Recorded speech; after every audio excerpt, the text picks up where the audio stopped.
My name is Vivian. I'm 43 years old, the mother of an 8-year-old girl, and I used to be the wife of a man the whole neighborhood thought was a role model. I was lying motionless in a hospital bed, my leg in a cast, my ribs aching. And yet there he was, the man who once swore to protect me, standing at my bedside, saying, "You're a burden, sign the papers." When I refused, he clenched his fists and lunged forward. In that moment I knew, if I stayed silent, my daughter would grow up trapped in the same toxic cycle. Have you ever been hurt by the person you once believed was your only safe place? Leave a comment if you've ever endured in silence. Hit like and subscribe if you believe women deserve to be heard. And now, let me tell you the story I almost didn't live to tell. I met Scott on a June afternoon at a community education seminar hosted by the city. Back then I was working in Pittsburgh as a financial analyst for a small investment fund. Scott was the speaker on stage, a science teacher honored as Inspiration of the Year. He told a story about teaching in a classroom where kids couldn't afford supplies, and how he created experiments using recycled plastic bottles. The room burst into applause. So did I. After his talk, Scott walked up to me and struck up a conversation like we were old friends. "We need more people like you in education. People whose eyes really listen," he said, his voice deep and magnetic. I wasn't someone who fell easily, but Scott made me feel seen, cared for. We dated for less than 8 months before he proposed. One evening, after cooking dinner together and rewatching an old Frank Capra film, he knelt down in the living room, opened a small ring box and said, "Vivian, you've spent your whole life calculating for everyone else. Let me take care of the rest." I didn't know that would be the last time I got to make a real choice. I quit my job 2 months after the wedding.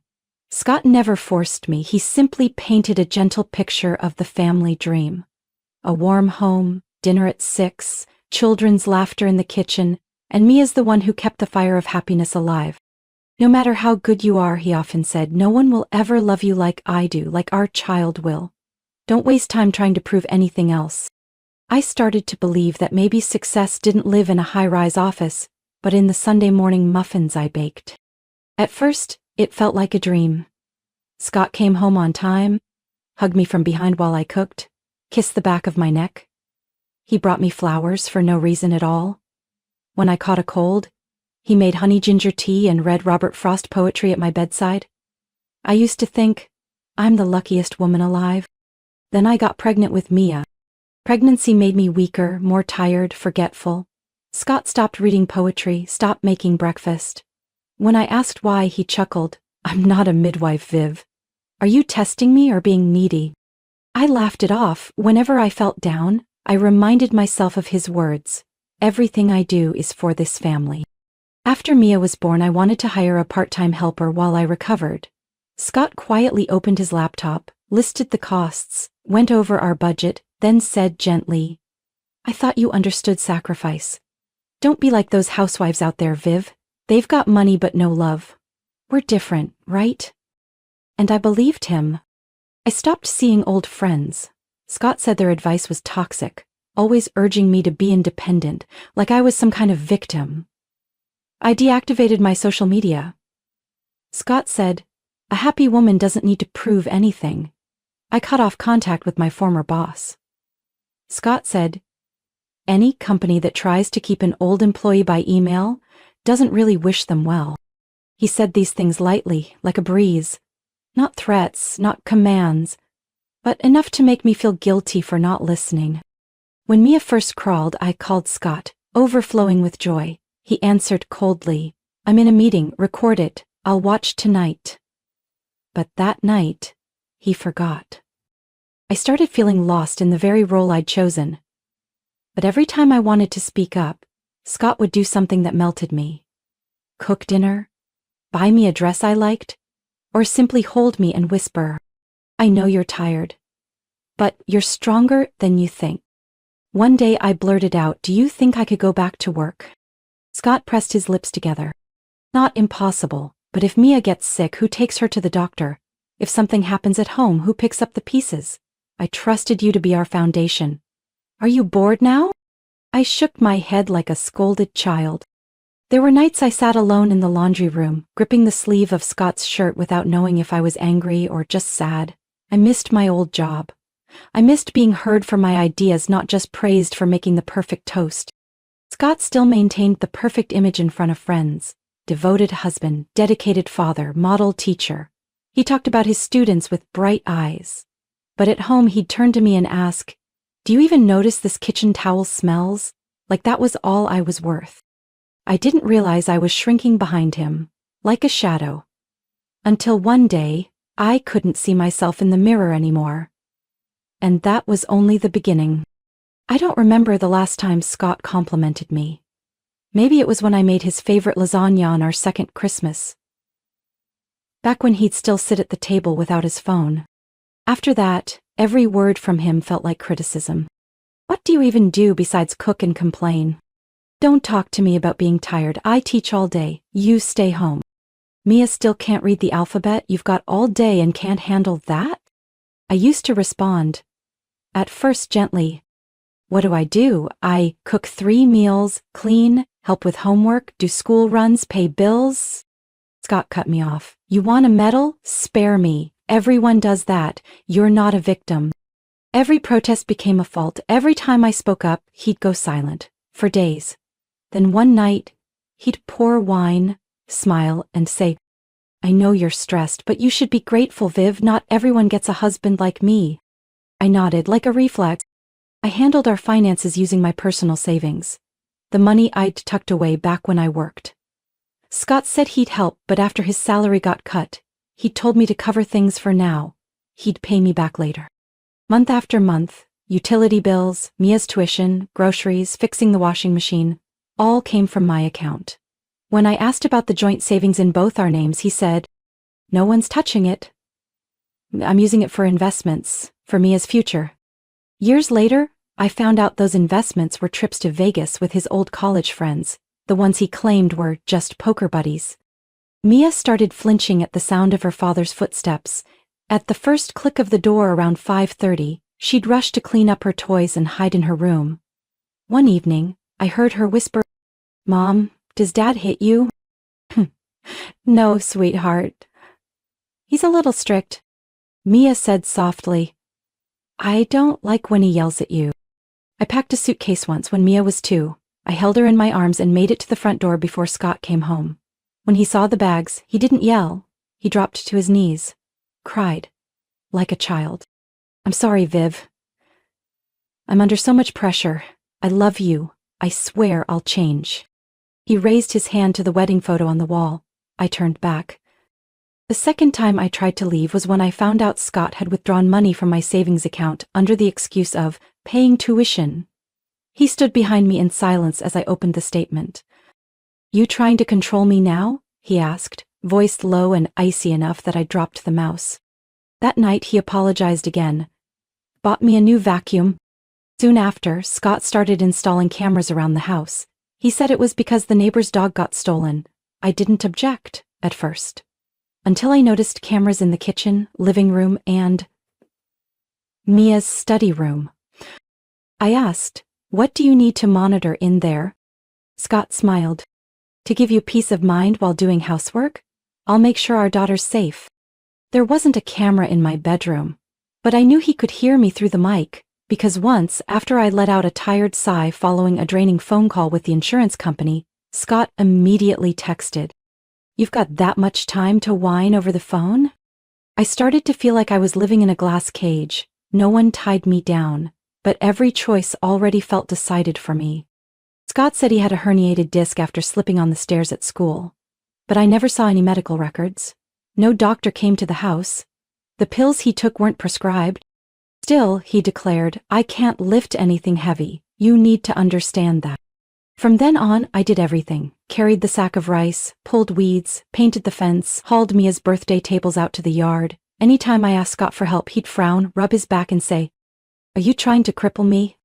I don't know when I started believing that being strong meant needing no help. Every time my wrist ached after lifting a water jug, I told myself, It's fine, I can do it.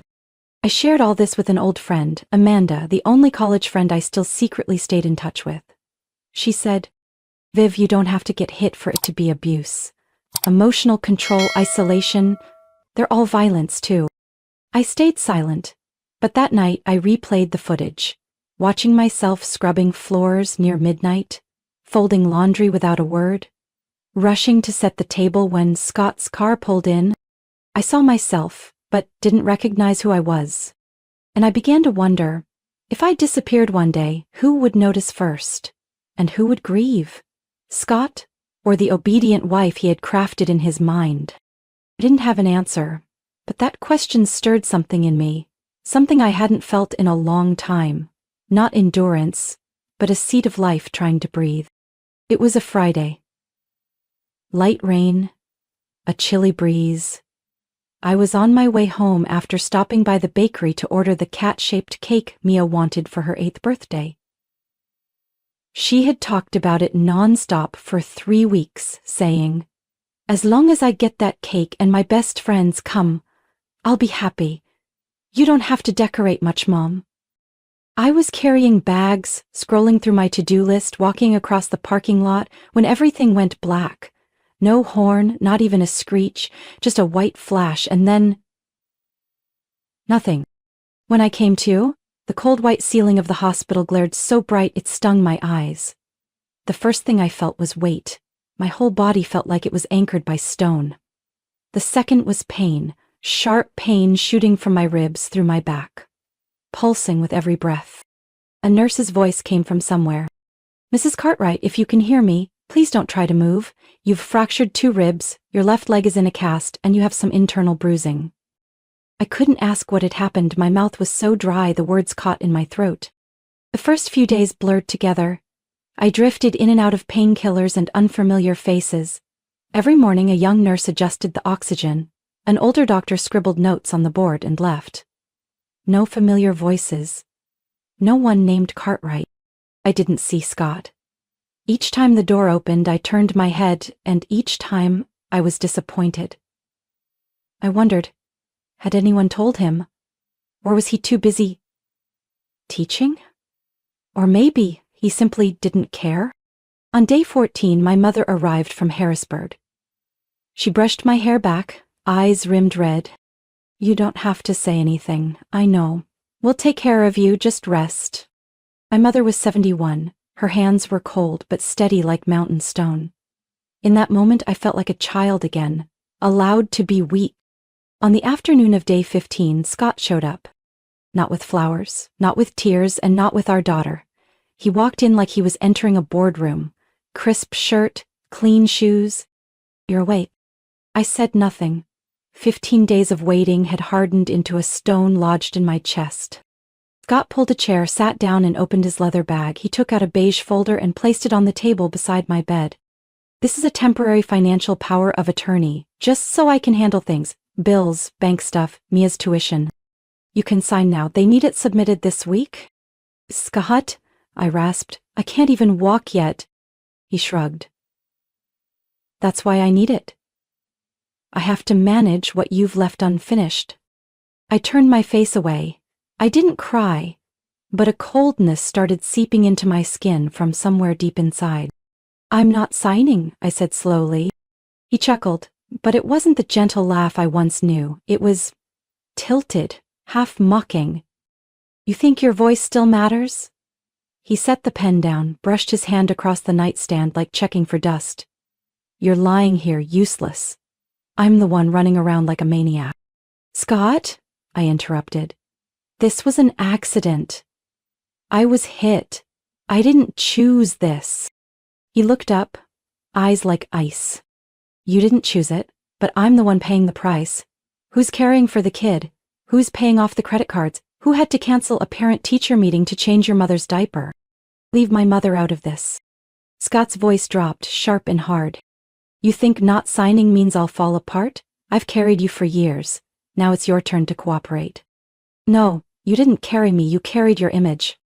A flicker of confusion crossed his face. Then he stood abruptly, scooped up the papers, and let out a dramatic sigh. "You'll regret this." He left without another word, didn't ask a single thing about Mia. I started recording Scott's voice in week 3 at the hospital, Nothing fancy, using the app connected to the home security system he'd installed to protect the family, after he forgot to log out of the iPad during a visit with Mia. At the time, I didn't have a plan. I wasn't thinking about court or lawyers. I only knew one thing. I needed to hold on to the truth, no matter what. Because I was too used to doubting my own memory every time Scott laughed and said, "You imagine too much." From the hospital bed, I watched quietly. Through the camera in the living room, Maya was studying alone, hunched under the desk lamp. My mother folded laundry, glancing at the clock. And there was Scott, sprawled on the couch, TV remote in hand, complaining into the phone. She's lying there, refusing to sign, like I owe her something. I saved that clip, labeled it Scott 9:42 p.m. Then I saved more. The times he yelled at my mother for letting the kid watch TV too long. The times he told Mia, "Dad's got nothing left to lose if your mom keeps acting like this." Each recording was a sliver of truth I'd once been afraid to face. And I kept them all, like keeping myself. Scott returned to the hospital on a Tuesday afternoon, just after my IV had been removed for light movement training. My mother was picking Mia up from school and the nurse was down the hall with paperwork. The door was ajar. I didn't call for anyone. He came in with the same old folder, this time with a fresh Parker pen clipped inside. "This time, I'm not playing games, Vivian," he said, voice stripped of patience. "Sign it. Or I pull everything from the joint account. What are you going to live on?" I looked at him. "I stopped living on fear, Scott." He froze. Then smirked. "You think that makes you strong?" "No. I'm just done." I turned to press the nurse call button. He lunged, his hand clamped around my wrist, his face inches from mine. "You're going to ruin everything. Do you think anyone's going to believe you, a housewife with a broken leg, whining and playing victim?" I closed my eyes, not from fear, but to etch it in memory.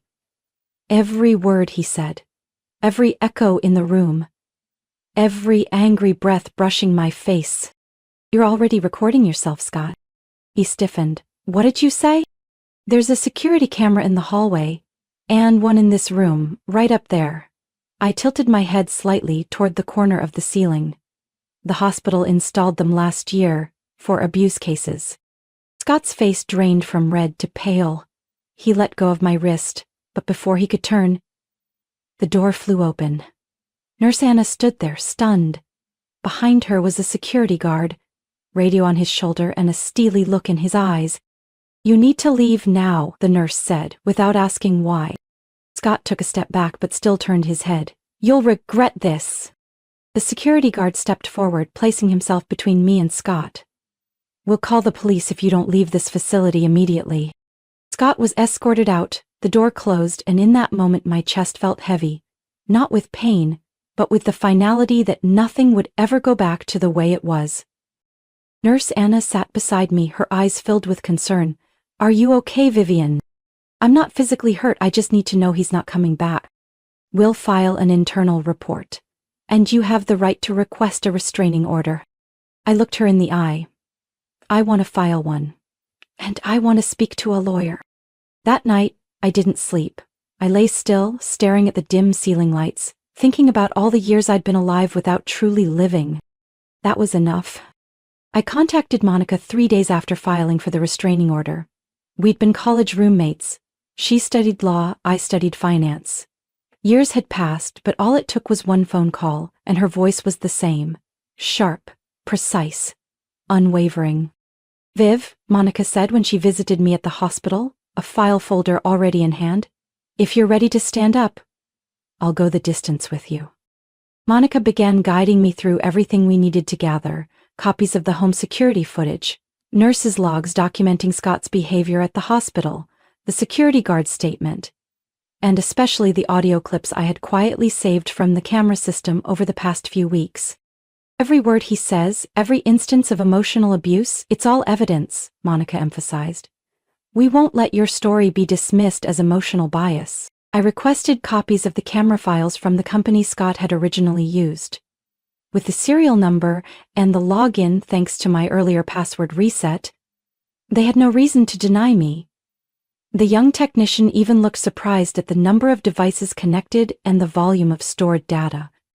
"You still use this system?" he asked, tilting his head while looking at the laptop screen. "I used to," I said. "Now, I'm using it for what it should have been." I downloaded a series of clips, including Scott yelling at Mia for spilling milk, throwing a TV remote when she cried, and one evening where he slammed the table and shouted, "You trying to turn my daughter into the same weak mess as you?" Monica watched those clips with me, face unreadable, but when we were done she turned off the screen and said slowly, "Vivian, this isn't a divorce. This is long-term abuse. You have every right to ask for full custody, and to countersue if he tries to go after your assets." I pressed my lips together. "I'm not looking for revenge. I want my daughter to grow up without being afraid of the front door opening every evening." Then we do it for her. The following week, Scott's mother came to the hospital. I wasn't surprised.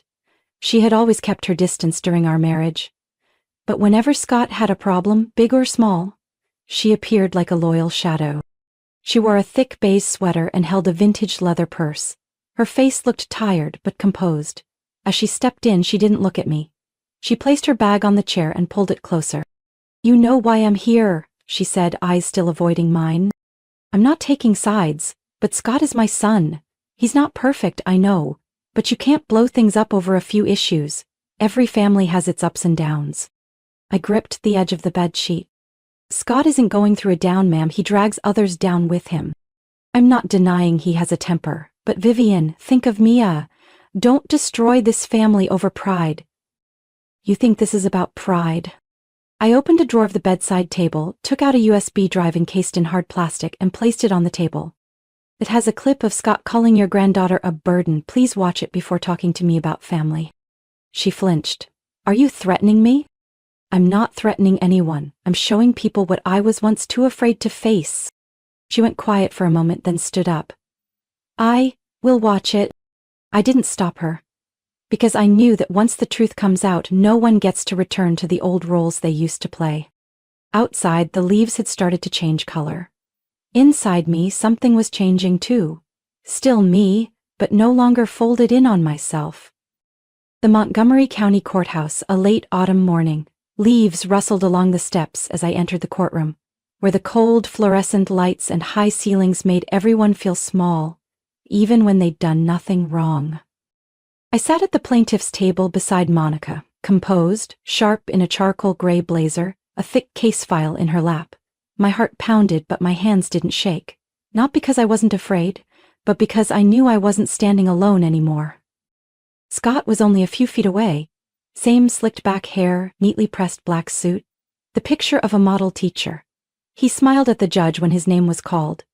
Beside him was his lawyer, a smooth-talking middle-aged man known for handling high-profile divorces in Philadelphia.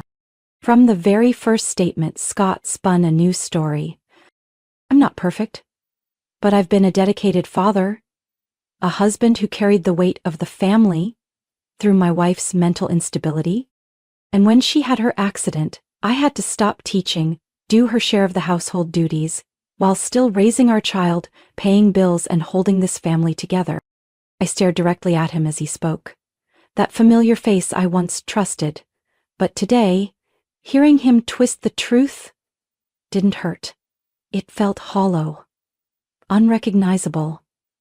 Then it was Monica's turn. She stood, voice low and steady. No theatrics, just precision. "Your Honor," Monica began, "the defendant has fabricated a false narrative to conceal years of sustained physical, emotional, and financial abuse against my client, Mrs. Vivian Cartwright."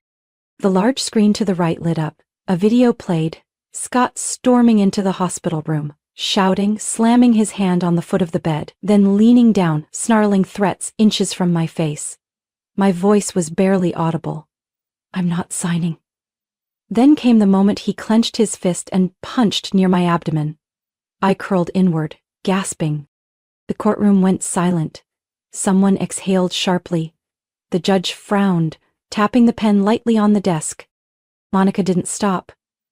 She played a second video, footage from the home camera. Mia was sitting at the table doing homework. Scott stormed over, yanked the worksheet from her hands, and yelled, Stupid, just like your mom. In the clip, she trembled in fear, trying to hide behind her workbook. I swallowed hard. We have more footage, Monica said, but I believe what we've shown is enough for the court to understand this wasn't a momentary lapse. Scott's lawyer stood and objected. He claimed the videos could be edited, that Scott had been under work stress, and that the defendant was the sole financial provider for the household. The judge tilted his head. What about the claim that the defendant cannot perform heavy physical tasks due to a spinal injury? Monica smiled. Your Honor, if I may present one final clip. The video played. Scott was seen lifting a sofa from the garage to the backyard, joking with a neighbor. I'm back in action. My wife would think I'm filming an action movie. He kicked a soccer ball to the neighbor, spun around, and stretched his back, fluid, pain-free. The clip was dated just 3 days after he refused to help with yard work, citing back pain. The courtroom went silent again. The judge nodded, flipping through the file in front of him. Scott's lawyer faltered. He tried to soften the blow. My client may have acted inappropriately, but it wasn't intentional. He used to be a good husband. Monica stayed calm. She simply said, Your Honor, abuse doesn't have to be loud to be real. It can arrive through cold words, intentional silence, or a hand gripping the wrist of a woman trying to protect her child. My eyes met Monica's. I said nothing, but I knew in my heart, whatever the outcome today, I was silent no more. Scott was called to the stand. He looked at me for a brief moment, then turned away. He tried to claim I was exaggerating, that every couple has conflict. But when Monica rose to cross-examine him, presenting copies of medical reports, excerpts from nurses' statements, and photos of the injuries from the hospital, his voice began to falter. I sat still, hands clasped, unmoving, but I could hear the tremble in Scott's words, and for the first time in years I saw him as smaller than me, not because of power, but because the truth had finally been named. I didn't look at Scott when the judge read the sentence. I listened as the middle-aged man's voice echoed through the courtroom. 2 years in prison, 3 years probation, full restitution for medical costs, and child support for the post-divorce period.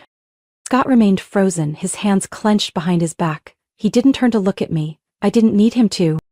The morning after the hearing, I woke up in the house I had called home for nearly 12 years. Everything was still in place. The wedding photo in the hallway, the cream-colored sofa where Mia used to nap, the crayon marks she drew on the wall when she was 3. But the space felt different, as if the memories had drained all the warmth from the walls. Mia curled up by the window, hugging her worn-out stuffed bear. Can we move somewhere else, Mom? I turned to her. You want to go? Yes. I don't want to live in the house where Dad used to yell. I didn't need another reason. That evening, as the streetlights blurred through the car window, I folded what we needed. A few clothes, Mia's vaccination records, the legal documents Monica had prepared, and my father's old pendulum clock. The only thing I kept, not for its value, but for what it meant. My father used to hang it in the kitchen where he read the newspaper each morning. When he passed away, my mother gave it to me and said, "Don't let anyone else decide your time for you." I didn't fully understand her words then. Now I did. Scott's mother sent a handwritten letter through my lawyer, a white envelope written in delicate cursive. Vivian, I didn't know everything, but I stayed silent for too long. I'm sorry I didn't see the truth sooner. If there's anything I can do to make it right, please let me know. I read it, folded it, and wrote nothing back. Mia and I moved to a 2-bedroom apartment in a residential neighborhood 15 miles away. Not too big, no yard, but sunlight filled it every morning, and children's laughter echoed from the balconies. I painted the walls olive green. I let Mia tape up her drawings on the fridge, and I hung a photo of the two of us walking in the park, replacing the wedding picture. I sold most of the old furniture. Everything I had bought for the perfect family now felt heavy, as if they held all the unspoken things I'd once swallowed. Whenever someone asked, "What do you want to keep from the old house?" I answered, "Only what doesn't make me feel small." Some nights, Mia curled into my arms and asked, "Mom, are we still a family?" I stroked her hair and said softly, "We've always been a family. It's just that now no one in it makes Mommy cry quietly at night." She nodded and hugged her bear tighter. I don't have dreams about Dad yelling anymore. I held her close. In that new room, my father's pendulum clock still ticks softly, but now, each tick wasn't a reminder that I was falling behind. It was a reminder. Time belongs to me now. Our new apartment sat on the third floor of an old brick building in South Philadelphia. The wooden stairs creaked with every step. The living room window looked out over a small bookstore, where every morning the owner rolled bookshelves onto the sidewalk like a quiet ritual. I liked that slowness. No one rushed. No one made me feel like I had to catch up anymore. At night, after Mia fell asleep, I settled at the kitchen table, the same spot where I once calculated bills and balanced credit cards. Now it held only an old laptop, a cup of tea, and a blank screen. I signed up for an online creative writing course, prompted by Monica's gentle suggestion. You told the truth in court, now tell it in your own way. The first post I shared on my blog wasn't an accusation, just a short passage. Abuse isn't always shouting. Sometimes it's the cold glance that keeps your head down. It's the phrase, "You're too sensitive," repeated so often you begin to believe you're weak. It's when you can't remember the last time you laughed without glancing around first. I didn't expect anything. I posted it because I needed to let it out. But then, a message arrived from a woman in New Jersey. I thought I was the only one. Then dozens. Then hundreds more came in. Some shared stories about their husbands, others about their mothers. A few sent just one sentence. "Thank you for naming the pain I never had words for." I began writing more consistently. Not to recount suffering, but to name what had silently cracked me open.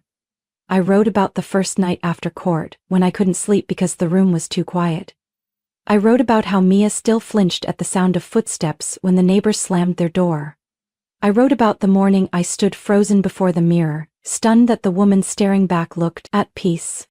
The blog spread. A local newspaper reached out asking to republish my piece, "How to Know You're Being Emotionally Manipulated in Your Own Home." Then an editor from an independent publisher in New York sent an email. "We'd like to talk about a book." I took a night to reply. Was I ready to bring the whole story into the light? Not as a victim but as a storyteller. In the end, I wrote, "I don't have a happy ending, but I have a truth that was once silenced. If that means something, I'm ready to tell it." I titled the book The Quiet Bruises. I spent 6 months writing it. Some nights I had to stand up halfway through, step out onto the balcony, take a deep breath before I could keep typing. Some passages I wrote from memory. Others I revisited through the recordings. Hands shaking, heart aching. Mia sometimes asked, "Why are you crying when you write, Mom?" I held her close. Because I'm telling stories that, if I don't let out, will stay inside me forever. When the manuscript was done, my editor called, her voice thick with emotion. "Vivian, you didn't write a book. You wrote the hidden fear of an entire generation of women. I'm only writing what I once couldn't say." The day the advance copy of the book arrived, I received it by mail. The cover showed an open hand holding a single white daisy, like a symbol of something fragile, yet unbroken. I placed it on the wooden shelf by the window, right next to my father's pendulum clock. As the hand ticked to the next soft beat, I felt a calm I had never known before. Not because the past had been erased, but because it now had somewhere to belong. Not inside me, but on paper. The first book signing was held at a small bookstore at the end of an old neighborhood, where the air smelled of pine wood, soft yellow lights glowed, and the shelves were labeled by handwritten signs. I didn't know what to expect. Maybe a few curious passers-by, or 1 or 2 quiet readers who wanted to say thank you. But when I walked in, over 20 people were already waiting. Each one held a copy of The Quiet Bruises, some marked with colorful sticky notes. A woman in her 70s, wearing a charcoal wool coat, was wiping her glasses. I took my seat, the pen slightly cold in my hand. The first to approach was a young woman, around 25, her eyes misty. "You're the reason I left my boyfriend. I used to think I was too weak to start over." I signed her copy. Not much. Just, "We're not weak, we're healing." Then came a man with his daughter. Then an older couple. Then the silver-haired woman I would never forget. She never said her name. Simply handed me the book. Then gently took my hand. "Thank you, I was Vivian too." I looked at her. She wasn't crying, but her hand trembled slightly, as if this was the first time in her life someone had said her real name aloud. I held her hand in both of mine, no words. As the sky dimmed, Mia and I left the bookstore, her little arms clutching a tote bag printed with a white daisy, the book's symbol. She hopped along the brick sidewalk. "Mom, are you famous now?" I laughed. "No, sweetheart, I'm telling stories. But everyone came to hear you. Because my story sounds like theirs." Mia squeezed my hand. "Then when I grow up, can I tell stories too?" I bent down and looked into her eyes. "You can tell them anytime you want. And you don't need anyone's permission." We crossed the street, the golden light casting long shadows of our footsteps. I turned and looked at the little face beside me. The face that once made me keep enduring and later taught me how to rise. I whispered, not for her to hear but as a message to myself. "I'm not perfect, but I'm not afraid anymore." That night, after Mia fell asleep, I stood by the apartment window, city lights blinking like falling stars. My father's pendulum clock ticked, steadily, unhurried. If you've ever felt yourself shrinking inside your own home, if you've ever stayed silent to preserve a roof that only left you cracked inside, then maybe my story is a piece of your story, too. I'm not telling this for pity.